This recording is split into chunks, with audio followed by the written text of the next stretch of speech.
Au moment où on souffre énormément, mon Dieu, est-ce que ça ne va pas durer pendant les 30, 40, 50 prochaines années? C'est vertigineux, c'est complètement vertigineux.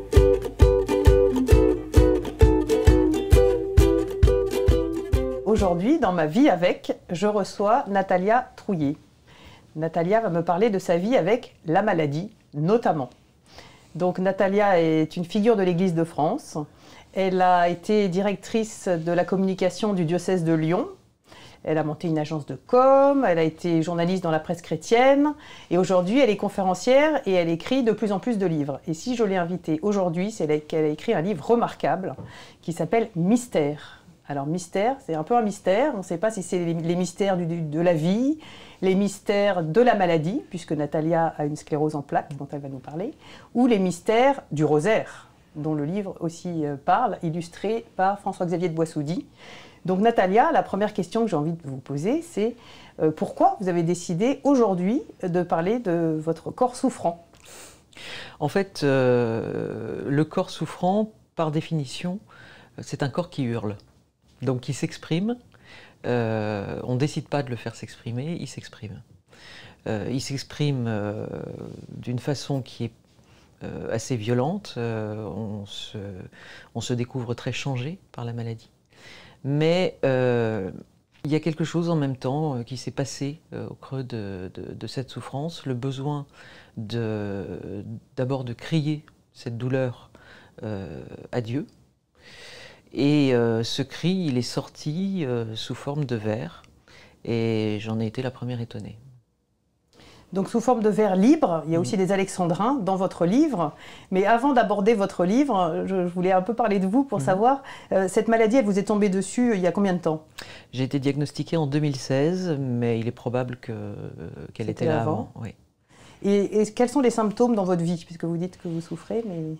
Alors, en fait, c'est pas la souffrance qui est le plus compliqué à gérer, parce que la souffrance, c'est pas tout le temps. Donc, quand j'ai mal, ça peut être extrêmement violent, et je minimise pas du tout, mais il y a toute une gymnastique du quotidien, en fait. Enfin, il y a tout un quotidien qui est complètement chamboulé. C'est-à-dire que quand ce diagnostic s'est fait, c'était à la faveur d'une poussée plus importante que les autres. Et cette poussée a entraîné un tas de petites choses très diverses, notamment des troubles cognitifs. Vous voyez, par exemple, pour venir aujourd'hui, je me suis trompée dans la réservation du train. Je n'ai pas pris la bonne gare de départ.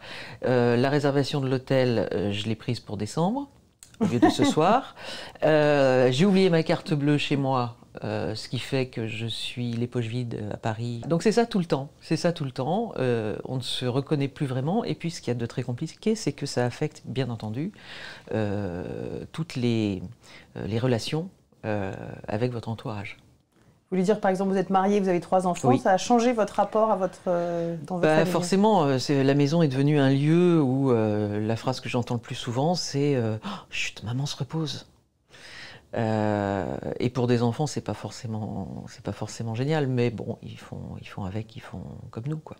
Oui, et votre mari aussi? Oui, il est top.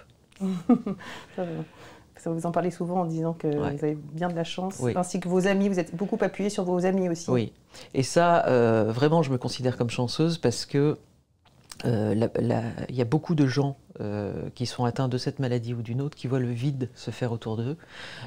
Moi, j'ai la chance que non. J'ai des amis qui sont extrêmement attentionnés, qui essayent vraiment de prendre en compte la particularité de ma vie. Bah oui, moi c'est compliqué de me déplacer, de prévoir des... Je peux dire, la prochaine fois que vous viendrez à la maison, je vous dirai peut-être au bout d'une demi-heure, je suis désolée, il faut que j'aille faire la sieste. Ils me disent très bien, vas-y. Personne ne vous a lâché? Alors, si j'ai eu un peu, et c'est vrai que ça a été douloureux, mais honnêtement, j'ai gardé les meilleurs de loin et j'en ai gardé beaucoup.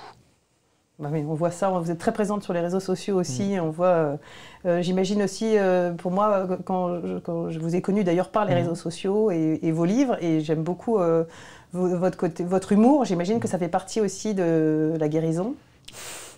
De la guérison, je ne sais pas, mais de la façon de supporter le quotidien. Parce que honnêtement, et ça je pense que chez ceux qui nous écoutent et qui connaissent la souffrance, qu'elle soit physique ou psychique, hein, parce que la souffrance psychique, c'est aussi un monde d'une violence terrible, eh bien, quand on est confronté sans cesse à des choses et puis qu'on se dit, au moment où on souffre énormément, mon Dieu, est-ce que ça ne va pas durer pendant les 30, 40, 50 prochaines années? C'est vertigineux, c'est complètement vertigineux et on se dit, ben non, moi je comprends très bien ceux qui ont la tentation de tout arrêter parce qu'il y a des moments, effectivement, c'est très dur. Et l'humour permet de survivre à ça, l'amitié, l'amour permettent de survivre à ça et c'est oui, une grande chance. Alors vous êtes très croyante. Est-ce que d'être croyante, ça vous a aidé au départ quand vous avez appris la maladie et sur le long cours? Alors,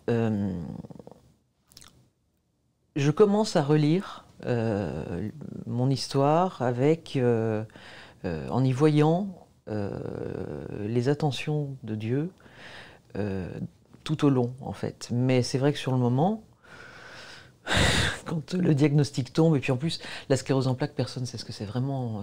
Il y a des tas de gens qui sont persuadés qu'on va se retrouver en fauteuil roulant au bout de 2 semaines, et puis il y a encore des gens qui sont persuadés qu'on en meurt.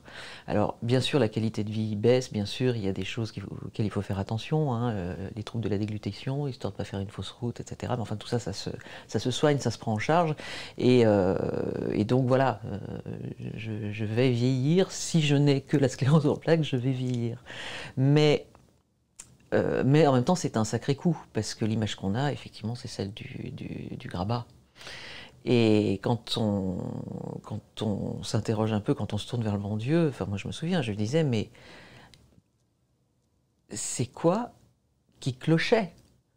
Qu'est-ce qui n'allait pas? Enfin, tu m'as donné des tas de talents, etc. Donc moi, j'ai toujours choisi les métiers que je faisais pour te rendre gloire, pour évangéliser.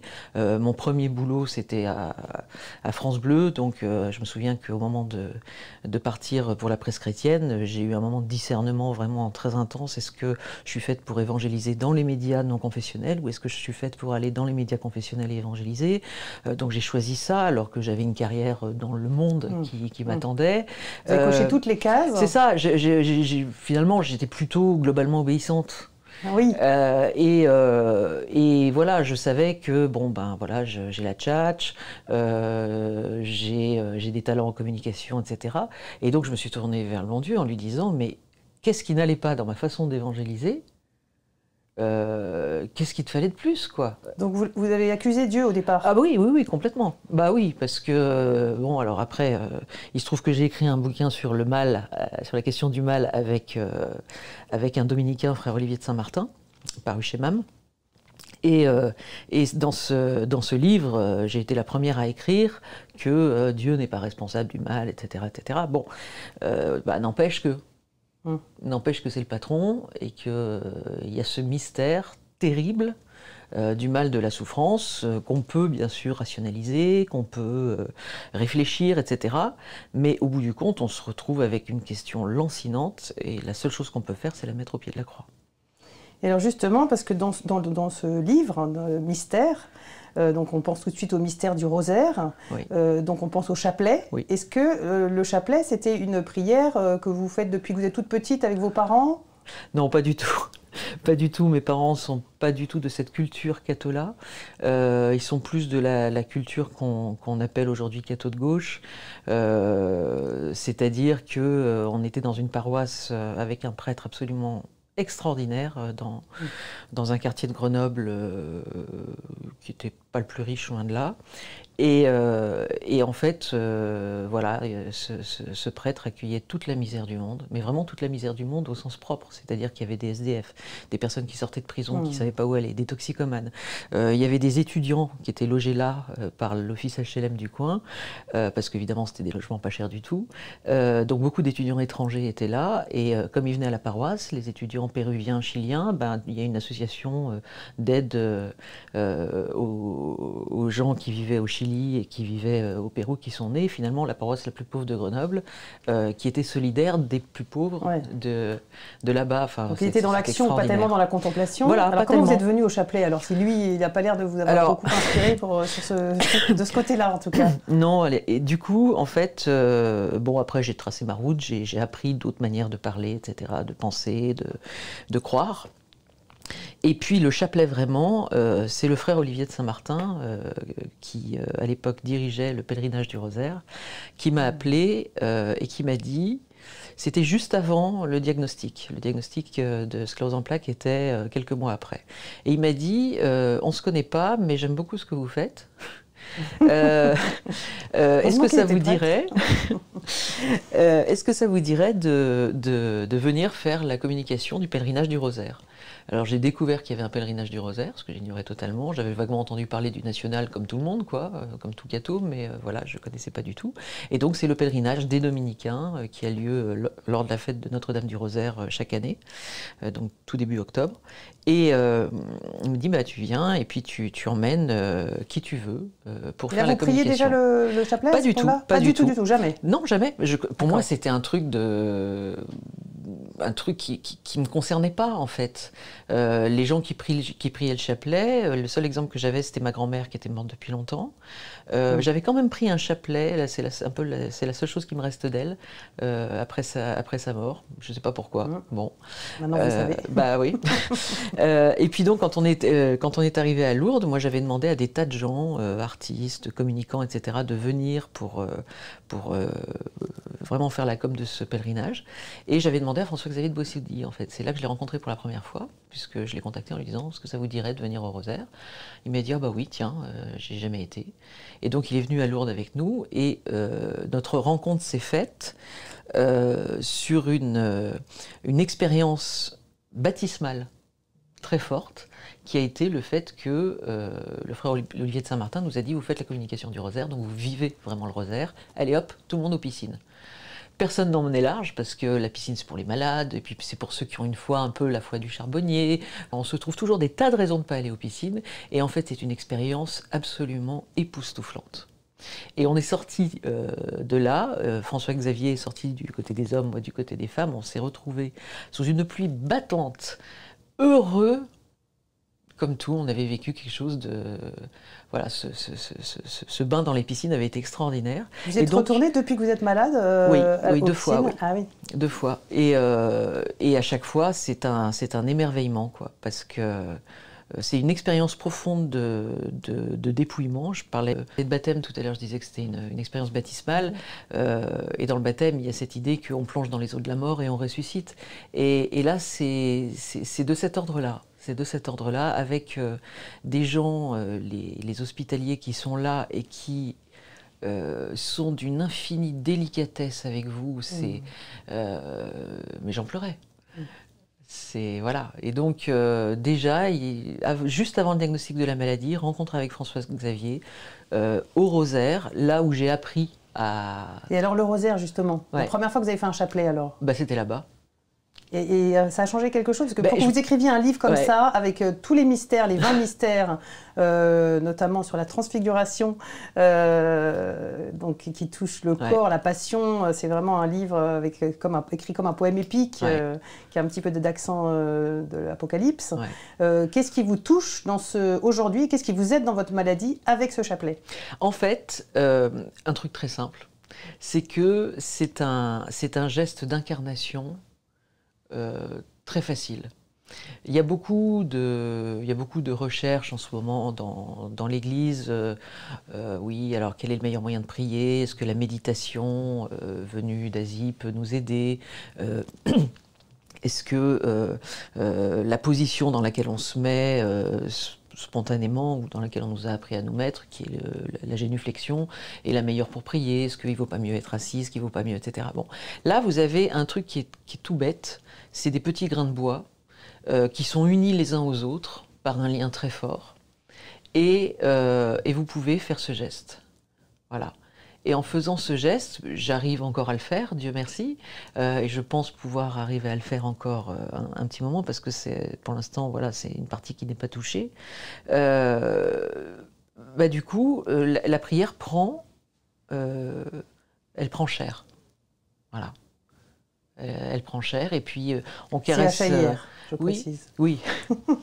Mais bon, et puis on prend conscience en fait qu'on est l'un de ces grains et qu'il y a tout autour de soi. C'est une prière qui est priée partout, tout le temps, tout autour du monde.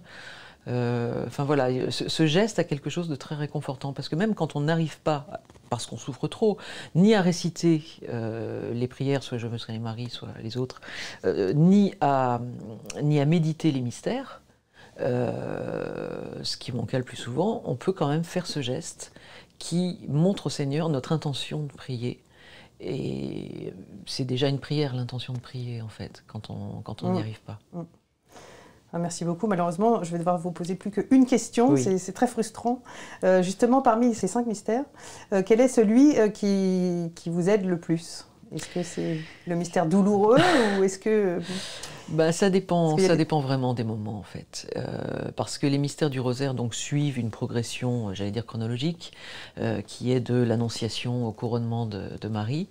Mais la vie spirituelle, c'est pas une ligne.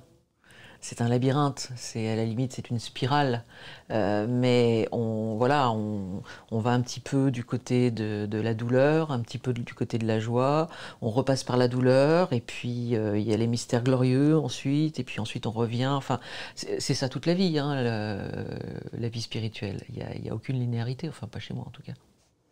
Merci beaucoup Natalia, c'était un très beau témoignage. Merci Olivia. Et vous, chers internautes, si vous avez aimé cette vidéo, n'hésitez pas à la liker, à faire des commentaires et surtout à vous abonner à notre chaîne YouTube.